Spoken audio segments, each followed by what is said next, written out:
Well, it looks like it is time to get started. As you can see, David is sharing things. David, do you want to start us through the slides since you've got control? Sure, yeah. Let me, oh no, because there's the chat windows actually cover the controls for the PDF, so that's unideal. Okay, so good morning, afternoon, evening, middle of the night, everyone, and welcome to DNS Service Discovery. My name is David Skenazy, and our other co-chair is Barbara Stark, and we're going to talk about DNS. David, I'm going to interrupt just for a moment. In the chat window, you click the little box that says detach chat, and then you can move it into a window anywhere on your screen that you like, just as God intended. That's exactly what I've done. You can't do that with individual one-on-one chats, though. Those pop up from the bottom. No worries. Okay. It's a good tip. Thanks for that. Yeah, it's no, and we're also using the new MeetEcho feature to share slides, which means that presenters will be able to control their own slides. No more next slide, please, without anyone having to share their screen. So this is pretty neat. All right, so given that it's the second day, I hope that folks are familiar with the note well. If you are not, please use your favorite search engine to go find it and read it. It defines all the rules for our engagement here at the IETF. In particular, when you come to the microphone and say things, that has implications if you know about any patents related to it. And also it shows the code of conduct under which this meeting operates, which pretty much says be nice to everyone and everything will go well. But if you haven't actually taken a look at the text of the code of conduct, you really should.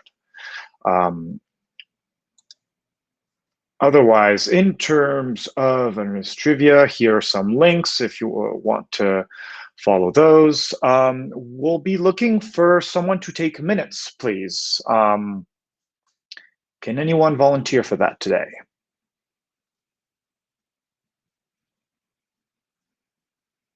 Be there helping out, taking the minutes, so it wouldn't be like someone all by yourself, but help is appreciated. In the absence of anybody else volunteering, I will do it. Thank you. Thank you very much, Stuart.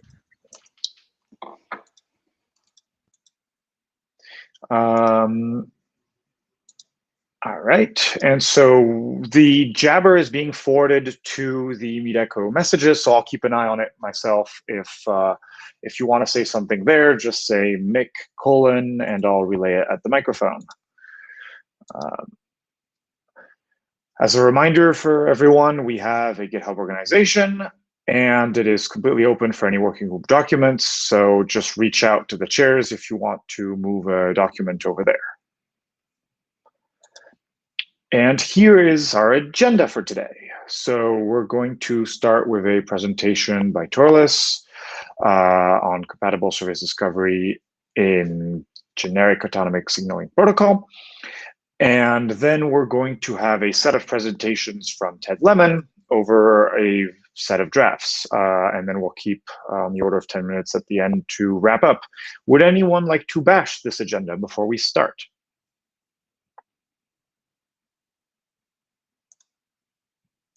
All right, hearing no objections. Torlis, you are up. Please, I'm going to stop the slide share. Please click the request to share slides on the top left next to sharing camera and audio. Right, and you want me to share the slides from my computer? No, so if you just click the request to share preloaded slides, the one that's a piece of paper, not the one that's a screen, it'll actually share them directly from the MeetEcho, as opposed, you don't even need to share your screen. And okay, you clicked it. Yeah, let me grant it, that. Oh, there it comes up. Yeah, you need to approve. Yeah. Yeah. And then there should be 3 sets of slides. So if you just select yours. Right. Okay. All right. it looks like everything's good. Go ahead. Thank you. So this work was already presented to DNS-SD eternities ago, before Corona. IETF100. We let it expire because we had to finish our charter round 1. This wasn't charter round 1, so we're now reviving it after we did our charter round 1, and so there's very little editorial changes. We got the new co-authors on it, but I wanted to bring it again to the attention to DNS-SD to look for interest, possible collaborators, and certainly, you know, later on reviewers. So the basic thing is that we have, you know, our new good tool for our use case is a transport mechanism for flooding, which is GRASP, and signaling mechanism. So we want to have, you know, DNS-SD compatible service announcement and discovery. So that's supposed to be, you know, at the API level, so that hopefully one and the same API could, you know, depending on deployment, which network it's trying to do it into, use GRASP with DNS-SD, or, you know, any of the existing ones like 67, 63, that basically is kind of the goal. The way it would look in GRASP is that's a very simple, you know, messaging protocol based on CBOR. Here is basically how a single GRASP service would be defined in the definition language. CDDL has typically, you know, all the known parameters that we have in DNS-SD, except that they don't need to be split up across at least 4 different type of resource records as the mapping to DNS requires. So it's, you know, in the implementation on the wire should be a lot more simple. The prototyping code that Brian Carpenter did, I think, already pointed to that simplicity. Yeah, that was basically the pitch. If there is any more time left, I can explain a little bit the use case and how basically that would be used in ANIMA. You tell me. You do have some more time left. That sounds good. And Troyes, if you want to manage the queue, I think it looks like Stuart has a question. So just okay. Sure, please just go ahead. If you could go back to the previous slide, I had a trivial question in the example. You give service name printer. Does that? I'm trying to find the RFC number. Are those service names managed by IANA? In the standard service? That was actually on the later slide. Yeah, so the idea would be exactly to use the existing services registry. Yes.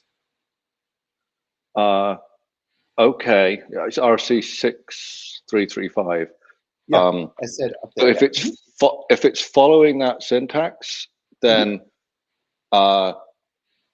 it's for good or bad.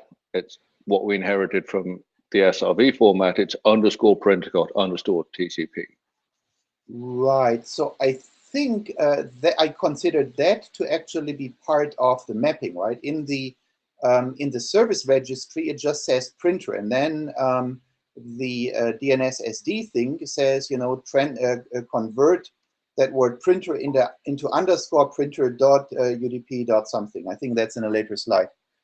The service registry on IANA doesn't say .udp dot something, if I remember correctly. Okay, just as long as we're clear about that. There are some protocols that define a TCP and a UDP variant that are not the same. If I could go back in time, I would erase that, because that was, I think that was a design mistake in the original SRV specification, that the service string has to reflect the construction of the protocol and what protocol it runs over. But unfortunately, that ship has sailed, so we're stuck with that boilerplate text. And of course, in a compact encoding, you could omit the leading underscore, because that's kind of bogus, and you can compress the UDP or TCP down to a single bit, just as long as we're. But you answered my main question, which is we're not inventing yet another registry of service types. Thank God. Exactly, it's the opposite. Ted. All right, thank you.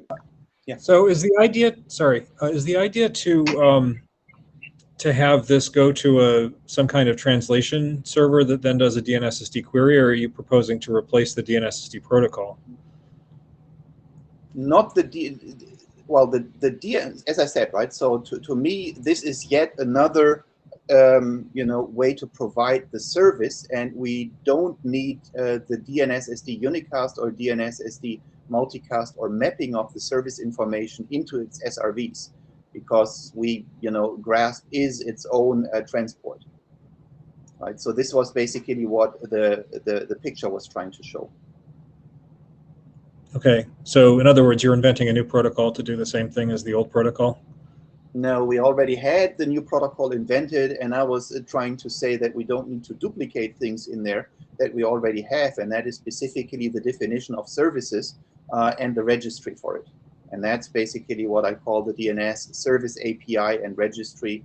I'm not sure that we actually have anywhere a real specification of even the abstract DNS SD API. You kind of got to reverse engineer that from 67, 63, which is very instructive of how to map it, the service definition into these 4 different resource records, sorry.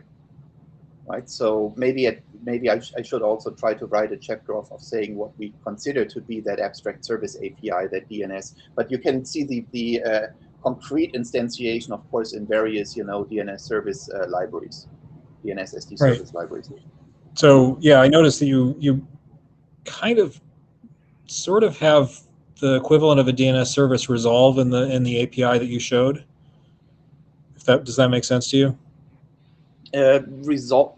Well, I mean, what I'm showing here is primarily only the all the different parameters of interest, and then I left out kind of the objective command, like in terms of announce or discover or so. That's on another slide that I don't have in this deck. Okay. Right. But the whole point was that, I mean, we actually, our industrial pre-standard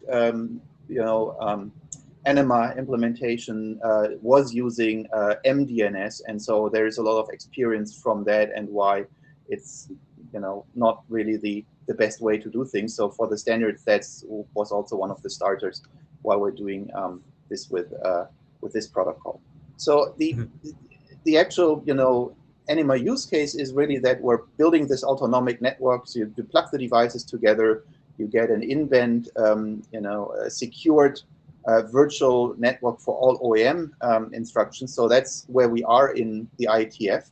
And the piece that we're missing is now how do we discover and announce services for the infrastructure itself. So the typical examples are syslog, radio servers, diameter service, NTP servers, all these things, of course, we want to automatically configure. So it's good enough for you to bring up a server and basically, automatically or manually say, what's its priority weight, all the good DNS things, and then it should be discovered there. And the interesting part is that this whole ACP works without names, because every node gets through its certificate a lifetime IPv6 address. And that basically means even the whole naming stuff that's also in DNS-SD isn't necessary at all. We can simply resolve between the service and the IPv6 address in the ACP, providing further simplification.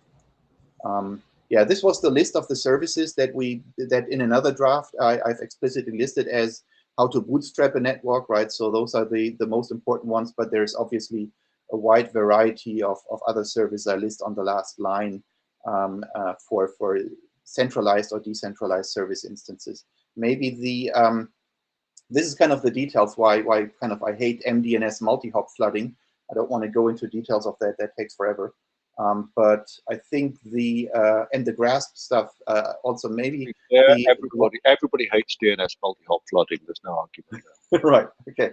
So what we're doing is actually we're having a message identifier, and we're doing loop prevention by having a cache of recent messages. So that's how we can flood very efficiently without looping. So this was the register, right? So the whole thing started that we had our own namespace, and it may still be useful whenever what we're doing with GRASP has nothing to do with the service that we announce and discover. But then we started to do things like we needed to have EST, which is RFC 7030, which already is in the services registry, and we would redefine it. So the proposal of the current draft is now to have in our name, a similar mapping as, so we're doing SRV dot existing service registry name, which would be similar to the underscore, so to speak, in DNS-SD. And maybe just to wrap up, so yeah, so there is prototype for this, and maybe the interesting things for the group to consider to look more into it is this ACP stuff that we're doing is fairly convoluted and complex because it is secure with certificates and everything. But if it's just about using GRASP to have a network-wide multi-hop flooding mechanism of messages that could then be used for service discovery of services where you really don't want to have a third party, right? So every DNS unicast server is a third party dependency that needs to run between the service announcer and the consumer, and we didn't have that in the original layer 2 networks, right? But in layer 3 networks, it would also be nice to have something without that third party. I think it would be fairly easily possible to define an adoption of GRASP that could be easily deployed in every existing network, not only in ANIMA networks. And so the last 3-4 bullet points there give some direction. So maybe if this overall sounds interesting, but you're saying, hey, I don't want to have the whole ANIMA stuff, talk to me, and we can think about what the lowest hanging fruit would be to get this adopted in any type of layer 3 network. All right. Thank you very much, Carlos. Are there any other questions or comments before we move on to Ted's mega presentation? And so discussion of this one specifically, this draft specifically that you just saw from Torlis is going to be happening in ANIMA. There is his offer that if you have interest on expanding use of that to more generic use cases beyond ANIMA, you can contact him. Thanks. Ted, are you prepared to share, or, well, to click the appropriate buttons to start the slides appearing? I am prepared to click the button.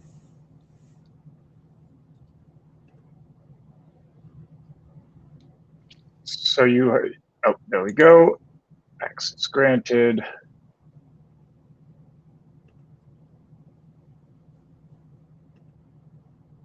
Okay, so very bold statement for the talk. Basically, we've been doing a bunch of work over the course of the life of the working group to kind of extend the different use cases and sort of solve problems like the one Torlis was alluding to with multicast flooding, which is not something we like. So I just want to go over kind of where we are and where we're going. A bunch of work has occurred, and I think I hope it's of interest to the working group. So first of all, what is DNS-SD? The whole idea with DNS-SD is an automatic advertising and discovery of network services, permissionless, can be managed, doesn't have to be. It's built on top of DNS, and that's because DNS is also an advertising and discovery service. So we're basically just making DNS better. So how it works, some devices provided services. They advertise those services using PTR records. PTR records are, there'll be multiple PTR records if there are multiple services of the same type. And so you can just do a query, get a list of PTR records, and all of those devices provide that service. And then you can do a resolve to get the information about the service. That would be the SRV record. There's also a TXT record, which has additional information about the service. And then once you have the SRV record, you can also look up the IP address of the device. I swinishly used an A record instead of a quad A record. I apologize.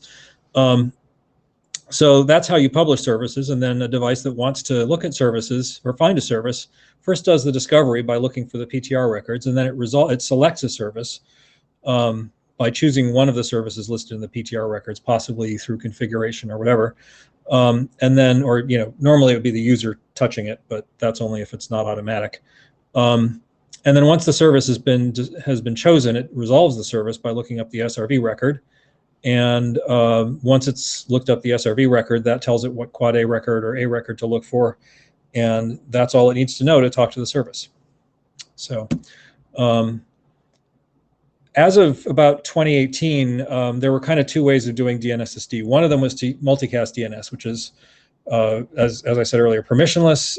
It's limited to a single subnet, so it's great for like a home network that only has one subnet. And this is documented in RFC 6763. That's the DNSSD specification, and RFC 6762, which is the multicast DNS specification. So that's work that's already complete, obviously. Unicast DNS, very similar. Really only works for managed networks. So there's no automatic way as of 2018 to do unicast DNS. And the nice thing about it is it's not limited to one subnet, so you can have like a whole, campus with services that are discoverable across the campus. And this is documented in RFC 6763 again. That's the core DNSSD document, and it leverages RFC 1034, 1035. So I realize this is all review, but I just want to kind of set the stage. So the idea with DNSSD over mDNS is you have all these devices, and so say device A wants to discover a service hap.tcp, it sends a multicast, and that reaches all of the devices on the network. And then those devices that support hap.tcp, which in this case is only device B, respond with the information. I'm oversimplifying. I mean, normally it would be a PTR record, and then the response with mDNS, the response from device B would be a PTR record with a whole bunch of additional information, which would actually tell you everything you need to know if you select that service. So you'd probably have the A record or quad A record or both. You'd have the TXT and SRV records as well. So it's basically it's a single packet exchange for the most part. So then with DNSSD over DNS, it's a little different. The DNS server just has a database in it. None of the devices do anything. Somebody has configured the DNS server with the databases, and then device A wants to discover, the same sort of service, and it basically does the same set of queries. It's a little less likely that the additional section will be nicely populated in this case. You could have a server that's kind of set up to know that you're going to want that information, but normally that's not going to be the case. So you're going to have to probably do an A record query. Sorry, you're going to have to do a PTR record query. You'll get back the list, and then you'll do an SRV record query for the one that you want, and a TXT record query for the one that you want, and then you'll start doing quad A or A record queries. So it's a little bit clunkier in that sense, but it's also, I mean, it's unicast, so the cost of sending packets is low, and it's not really a big deal. Oh, right, and there's your answer. So then in 2019, I mean, we've been working on this for a long time, but these were basically finished in 2019. We added the DNSSD discovery proxy and DNS push. DNSSD discovery proxy gives us the ability to do, instead of doing cascading multicast, which as Turles pointed out is kind of crappy, what we do is we have single subnet multicast for discovery, and then these discovery proxies act as authoritative DNS servers for specific zones. And so we do queries into those zones to get the information using, at the far end it's mDNS, but all of the queries are done with DNS. DNS push adds the ability to do those queries asynchronously. So one of the nice things about mDNS is you send a multicast packet for services, and you just kind of keep sending it every so often, and you'll get back new information. And also, as services come onto the network, they'll announce that they've come onto the network. So when a service shows up, it just shows up in the dialog box or in your in your little internal list or whatever. And the problem is DNS, regular DNS doesn't have that ability. DNS is just single packet exchange. So so DNS push added the ability to say, okay, I'm going to connect to the DNS server, and I'm going to ask it to tell me whenever there's new information about records that match this question.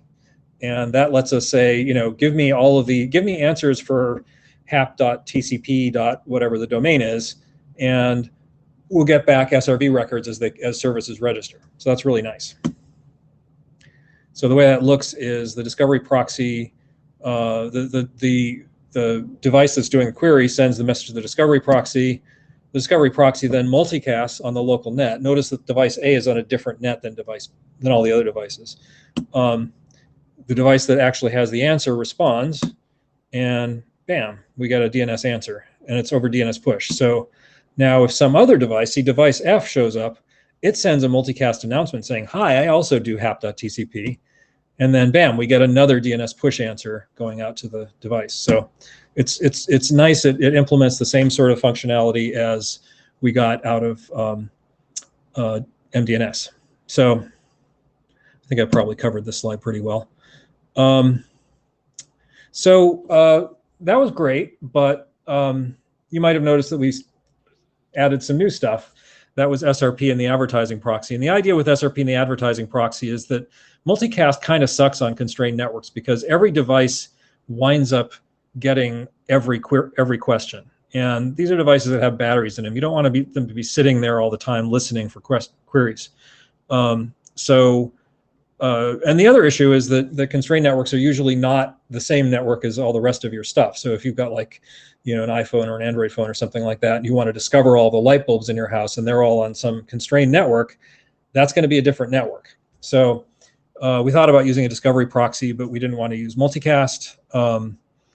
And so we decided that what we really wanted was a stateful service, kind of like DHCP, except sort of backwards.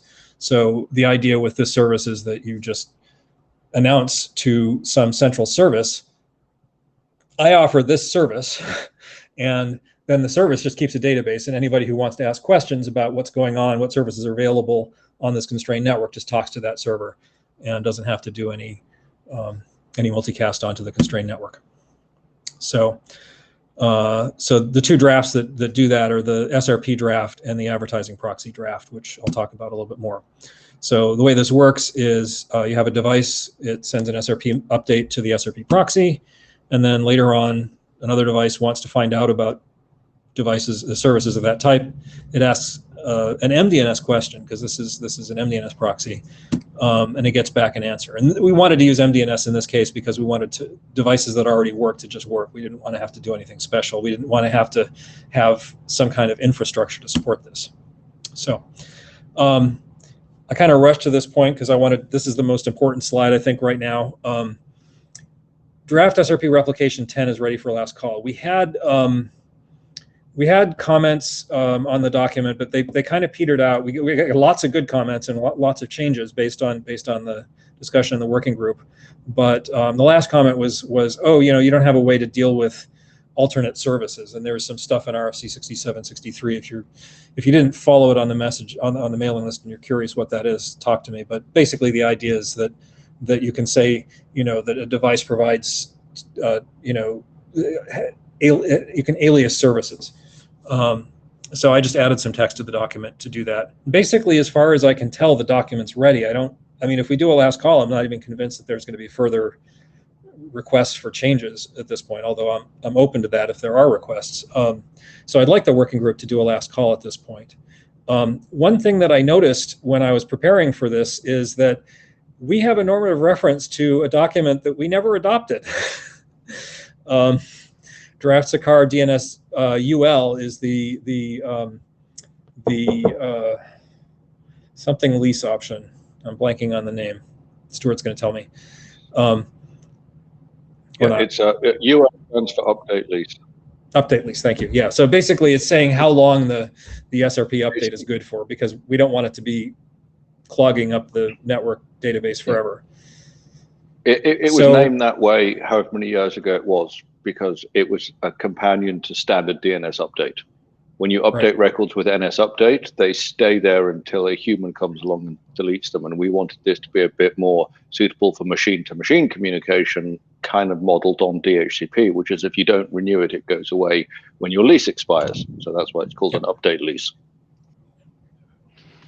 Okay, so you have some requests here. Let me ask the working group, does anyone have any reason why we should not start WGLC for the SRP replication?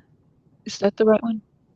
Yeah, I made a mistake on SRP. the Yeah, slide. that's what I It's thought. just SRP. It's not All of a SRP sudden I'm like, replication. we did the replication. So Sorry. SRP. No, it's not that one. That's not ready for last Okay. call at all.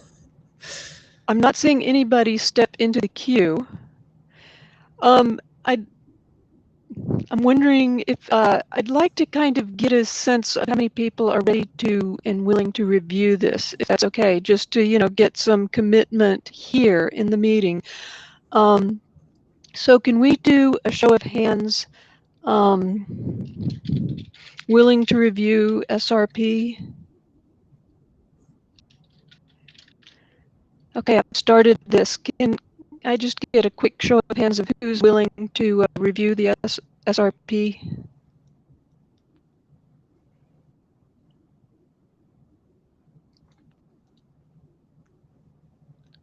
Sounds like Stuart's in the queue. Do you want to say something, Stuart?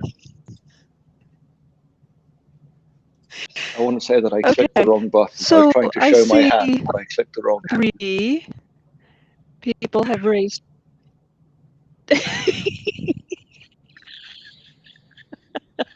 Hang on, I can't find. I know this always confuses me with Meetup. Where am I supposed to click?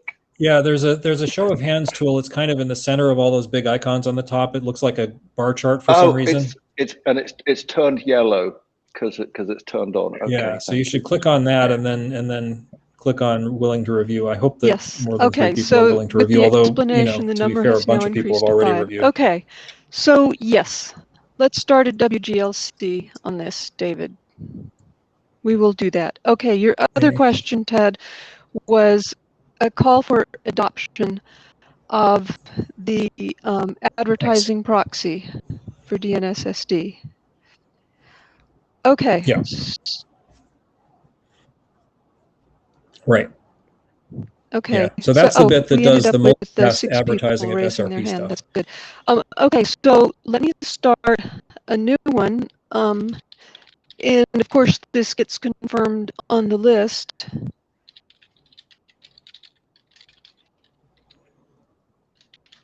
And I'll start that.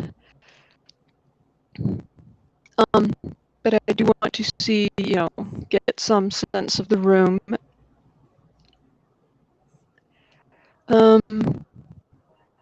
We have 50 people in here. Okay. The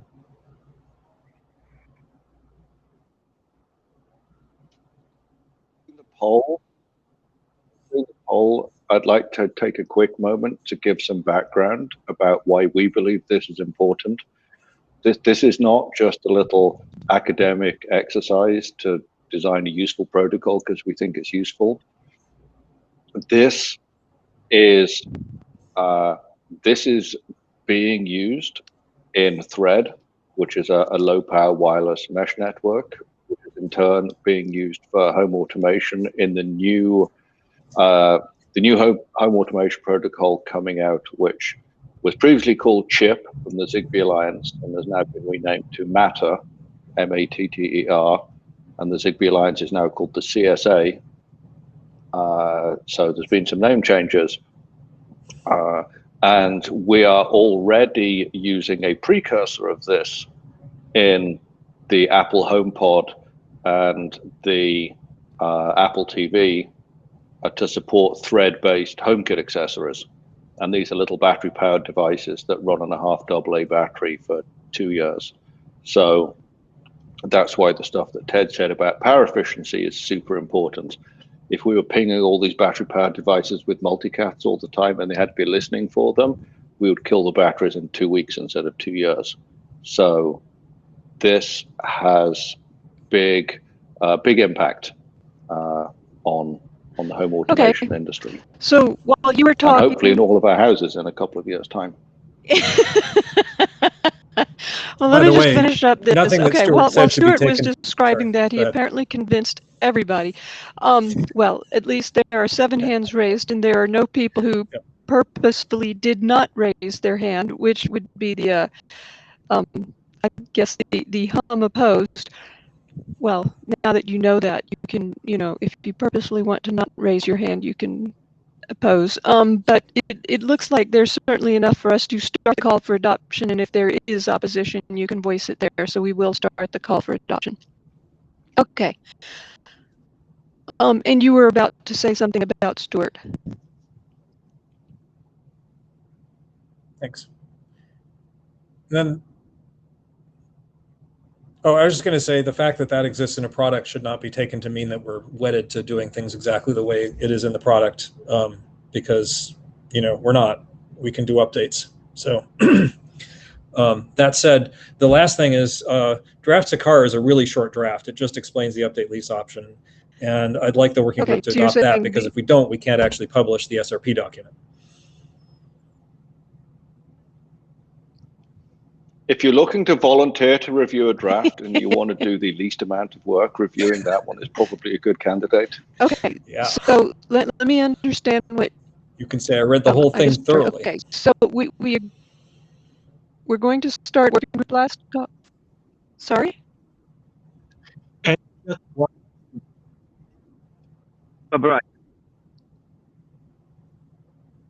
all right. Just allow me to interrupt a few things. I have to read the SECA draft to understand the content, but we need to be sure it fits the DNS-SD charter before adoption. I mean, we can't do SRP without it. Or it can be a normative reference outside of the DNS-SD. It could be AD sponsored or whatever. My only question is whether it will be a DNS-SD document. That's on this.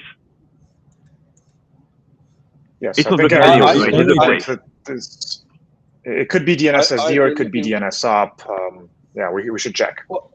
Exactly. I agree 100% with what Eric said, and Eric also mentioned AD sponsored as an option. So I think that the right way to answer this question, as Ted said, it is really short. It is basically you do a DNS update and add an eDNS 0 extension, giving a lifetime in seconds, I think. And it's modeled on DHCP, where the client requests something and the server grants a lease, which may be more or less than that. If we decide it doesn't fit within DNS-SD, and arguably it doesn't because it's a generic extension to DNS update, then AD sponsored, I think, would be a totally appropriate way to move this along. It's not complicated, it's not controversial. It has been in use since about 2005.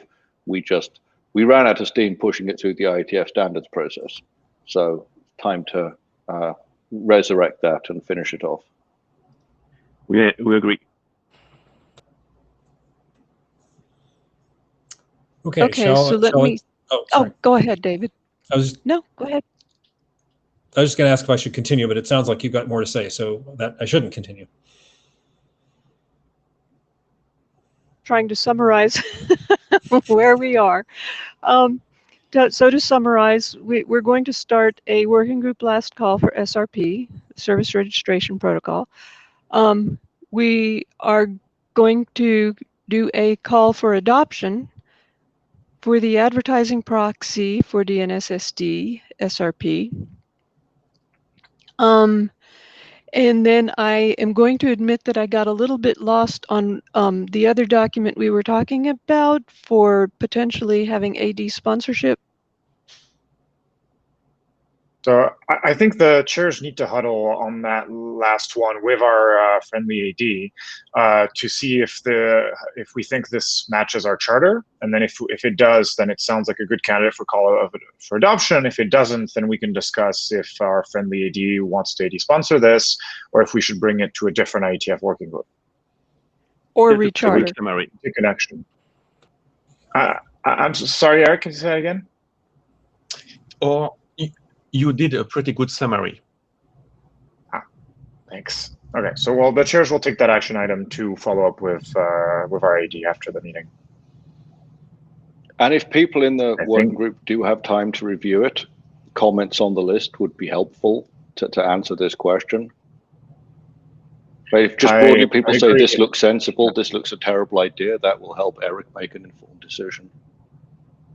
I agree. Ted, could you email the list with asking people to review this document? And that way we'll have one good place to collect responses, and that'll inform the chair's discussion. Okay. Thank you. And while my mic's live, I have a request for you, Ted.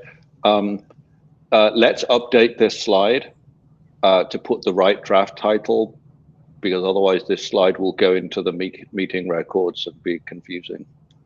Okay, chairs, if I send you a new copy of this slide deck, can you still upload it? Yep. Well, you can actually upload it yourself to the data tracker, and we'll just need to click the approve button. Okay, I'll do that. Cool. All right, we should probably move on. We're running out of time. So, of course, when you deploy new stuff, you run into problems, and we ran into some problems. One of the problems we have, particularly in the HomePod / Apple TV deployment scenario, where these are devices that you just add to your network, completely without thinking about network management or anything like that, is you kind of want to have multiple servers for redundancy, but if they don't cooperate, you're going to get name conflicts, which we've experienced. That's one issue. The other issue is, if you've got like 50 light bulbs, then when you do a DNS query looking for PTR records to describe the light bulbs and so forth, you're going to get a really big answer back, and that's a lot of mDNS traffic. It's really not efficient to do that with mDNS. You'd really rather do that over TCP, like say DNS push. So I mean, it'd be fine in principle on wired networks, but most people are using Wi-Fi, so that would be fine, is not particularly applicable. We did some new work this year. I came up with a replication protocol that allows multiple SRP servers to cooperate with each other to share their database, so that when one server gets an update, it reflects that update to all the other servers, and so there essentially it means that we don't see conflicts, because if there's an issue where the SRP client connects to a new server, we're going to get a new communication. That communication is secured with the same key that was used for the previous update, and so we know that it's the same client. And so, and the fact that it's more recent means that it's more recent, and so we can throw out the old information and use the new. So it's a nice little protocol. It turned out that SRP was a pretty simple thing to do replication on, as compared to all the other things we do replication on that are a lot harder. At least that's my theory. It'd probably be good if the working group checked my theory. And then the scalability thing, basically the solution to that is something that's actually described in RFC 6763, but RFC 6763 doesn't give much detail. So I wrote a document along with Joey Deng, who's a coworker of mine at Apple. That document describes, Joey did most of the implementation on this. That document describes a mechanism for advertising the availability of a DNS authoritative server for an ad hoc zone into which you can do queries using DNS push to get answers about services that are available on the network, rather than using mDNS. And so that's a work in progress. It's still pretty young.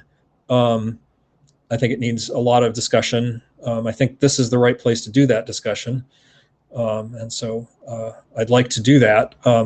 As I said, I've written, or I don't know if I said, I did say, I've written drafts about this. And so, I'll just describe it a little bit. So the DNS proxy, basically the idea is that, a device that wants to do this discovery asks the SRP proxy using multicast DNS, do you have any service discovery, any local browsing domain for services that I can use DNS on? And the SRP proxy says, why, sure, I do. Here you go. And sends a PTR record with that information. And then the device establishes a DNS push connection with the SRP proxy, and it says that it wants to look for, say, hap.tcp. I've been using that all over the place. And device B happens to do hap.tcp, and so it registers with the SRP proxy. And then as soon as it's registered with the SRP proxy, the SRP proxy tells device A, which has that open DNS push connection, here you go. So the open issues, as I said, SRP replications, I think it's pretty solid, but it could definitely use more eyes on it. I'm sure there are things I haven't thought of in there. And also maybe it's too complicated. So it'd be nice to have, the working group look at that. And then zone discovery, there are some issues that are sort of unresolved as yet. How do we agree on a domain name? There are some ideas in the draft for how to do that. And also, like, yes, we want this to work in a sort of a permissionless environment. We also want it to work in a more managed environment, whether it's sort of autonomously managed or whether it's managed by a network management team. So that's kind of some stuff that needs to be fleshed out in the document. Again, obviously it's a little soon for the working group to say yes to these questions. I'm just announcing that this is something that I would like the working group to consider once people have time to read these documents and figure out whether they think they're worth adopting. Obviously, it's premature to ask to adopt right now, but this is something that I would like to see happen. Personally, I'd like to see it happen really soon because I'd love to see, work done on these and for us to make progress on this stuff. So I don't know. I don't know if there's really a need. Barbara, do you think we need to actually ask the working group a question right now? I mean, I'm not really asking for immediate adoption. I'm just saying let's and I'll send some mail to the mailing list and ask people to review this. So. Yeah, I think that's enough. You're Okay. just introducing it. Yep. Yeah, let's get the drafts published and give people some time to review them, and then they are published now, finally. Okay. Yeah. Well, as of yesterday, I suppose, when it reopened. Exactly. Yeah. No. I mean, obviously, it's too late for anybody to review them before the meeting. Yeah. So yeah, please email the list and asking for reviews, and if we have enough interest and reviews, then that makes us want to consider adoption. But we'll want to see if there's interest from various folks before we do. Okay. All right. So we have about 3 minutes left of the time slot that you proposed. So I just wanted to talk about some of the remaining issues that I think would be nice for the working group to work on, and that we're certainly thinking about and working on. Stuart and I and some of the other folks on the discovery team are working on.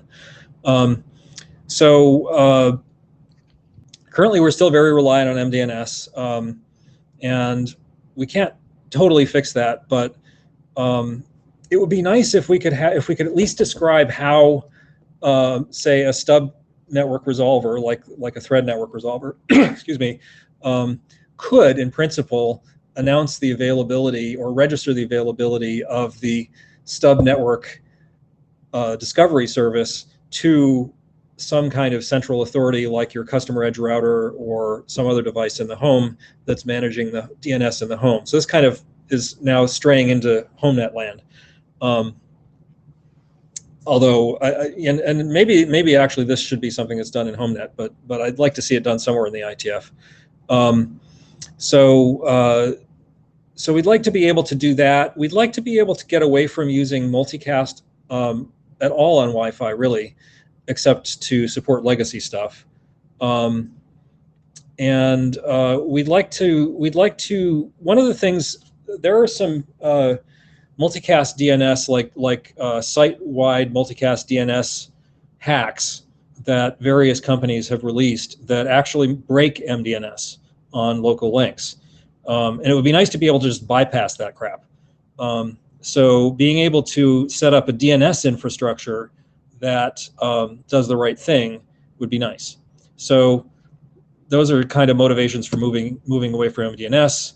What we're going to need is, as I said, the ability to register stub network DNS resolvers, to be able to tell devices that service discovery is available. They don't have to use multicast on this particular link, right? And to have all services, not just stub network services, check to see if SRP is available and use it if it is. And then this is a kind of a big ask, and I'm not sure how doable it is, but it would be nice to think about whether we can describe how to do this, and I think we can, which is that it would be nice if, suppose you've got a device that supports multicast DNS only because it's a legacy device and is connected to your Wi-Fi network or to your Ethernet, and you'd like to be able to do discovery on that device, and you'd like other devices to be able to discover it, but you don't want to screw up the mDNS service. You don't want to screw up the other devices that are listening for mDNS packets on the network. So what you really want to do is arrange to get an mDNS packet to that device, asking it if it has that service, but you want it to really be a unicast. And obviously, if it's on Wi-Fi, unicasts are actually, multicasts are always unicast towards the Wi-Fi access point. So if you can receive that multicast at the Wi-Fi access point and have a special rule that says whenever you get a multicast of this type, you send it here. You don't just re-multicast it. Then essentially we can get rid of all of the multicast on the Wi-Fi network while still supporting legacy devices. So that's kind of, you know, the last ambition that I wanted to mention here. I'm sure there are other things we ought to do to complete the DNS-SD architecture, but these are the things that I have on my list. So that's the end of the slide deck, and we are a minute late. Sorry. There it goes.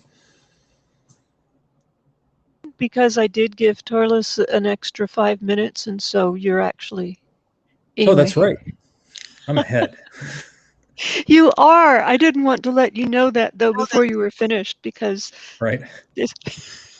Well, hopefully I didn't hurry so much that people didn't get what I was saying, but I don't know. We'll see. So it does look like Torlis has a comment. Yeah. So I mean, the better enterprise level Wi-Fi access point already should be constraining multicasts to only the members that do IGMP and then unicast them out instead of doing link local multicast. Yeah, right? yeah. So yeah, right. It's like maybe your problems are already solved with better Wi-Fi access point, and not sure how much more is needed, except for giving BCP recommendations or something. I'm not sure. No. No. Sorry. If you look closely at how mDNS works, it actually relies fairly heavily on the fact that everybody can hear multicasts. And it tends to fall over in various ways if everybody can't hear the multicasts. And so you have to be really careful about how you set this up. So yes, you're right. In environments where you have Wi-Fi access points that have this functionality, that's awesome. You can set up that IGMP setup and direct it to the discovery proxy, and everybody's happy. But remember, it has to go both ways. That's one thing. And you have to describe how the discovery proxy behaves in that situation. So yeah, you're right. I mean, I don't think that this is a super heavy lift for that type of device. I'd also like to see it on home gateways, though, and those devices might require a little bit more. You know, it may not require specification work to speak of. I don't know. I'm not stating an opinion. I think the working group should look into this and figure out whether it requires, or how much work it requires and what work it requires, and then we can either decide to write a document or conclude that there's no work to do, and so we don't have to write a document.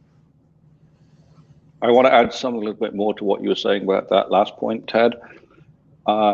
There are enterprise access points that do, I didn't catch who asked the original question, but it doesn't matter. There are access points that do that, and they completely break multicast DNS. And somehow they ship them anyway and don't seem to have noticed that they've broken it. And the reason they've broken it is one of the efficiency mechanisms in multicast DNS, because multicast on Wi-Fi is so expensive, it's sent at a low data rate, and it can't make use of MIMO because it's just not targeting a single station. Stations listen for each other's queries and answers. So if Ted is looking for a service and the service answers, I see it. Similarly, to eliminate stale data without rapid polling, if Ted queries for a service and I don't see the answer, then I delete it from my cache, because if it was there, it would have answered and I would have seen it. And these access points that do the link layer filtering so that the answer only goes to Ted cause every other device on the network to delete that entry. So they completely don't work. And it just boggles the mind that they sell this to customers and the customers somehow don't notice that now they can't find the printers anymore because of this feature. They do, and we get a lot of bug reports. Like, it's our biggest source of bug reports. Yeah, it is. And it really sucks. I mean, we really like to solve this problem.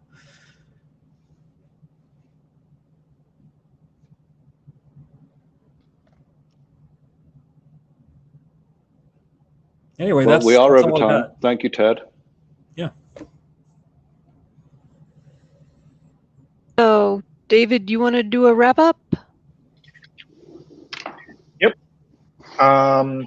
So thanks, Ted, for the presentation. Let me press the, there we go.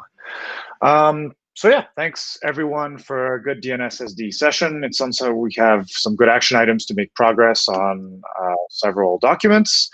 One last important announcement that makes me personally very sad. At the end of this session, Barbara is stepping down as chair of DNSSD. So I would like everyone to please join me in a round of applause for Barbara, and then she can say some parting words. Thank you for your multiple years of service. It was great co-chairing with you. And so, yeah, I'll be around still through the end of the year, but I am stepping down as chair so that, you know, we can do a graceful transition and hand over to somebody else who, you know, maybe I should give Eric some time to talk about that. I don't know. No, it was mainly to thank you again, Barbara, on this one, and as well the other HomeNet, where you are also co-chairing, even if it's not meeting today. So thank you for being there. Basically, I'm trying to look for a Mission Impossible, I would say. Find a substitute on alternate server as a working group chair for this working group. So if somebody wants to experiment and basically try to get a working group chair position to learn more about the IETF, it requires some time, but it's not a big amount of time. So feel free to talk to David or Barbara or myself. I'm really welcome a newcomer, typically, right? So not an old guy, a new guy. That would be a great idea to have a new person join. DNSSD was my first working group, and also now I also chair another one and have taken up way too much work, but that's, I guess, my fault. But I'll say that DNSSD has been a great working group that doesn't have drama like some others, and so it's a great place to start, where people are actually doing useful work that lands in billions of devices, and that is fun. So if you're interested in seeing what this side of the IETF is, please reach out to one of us, and we're happy to chat at any point. So just drop us an email and we can chat. All right. On that note, I think that's, unless anyone has final things to bring up, I think that's a wrap.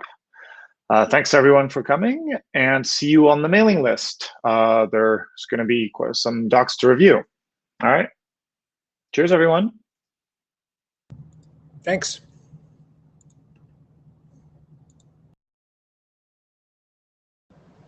Cheers.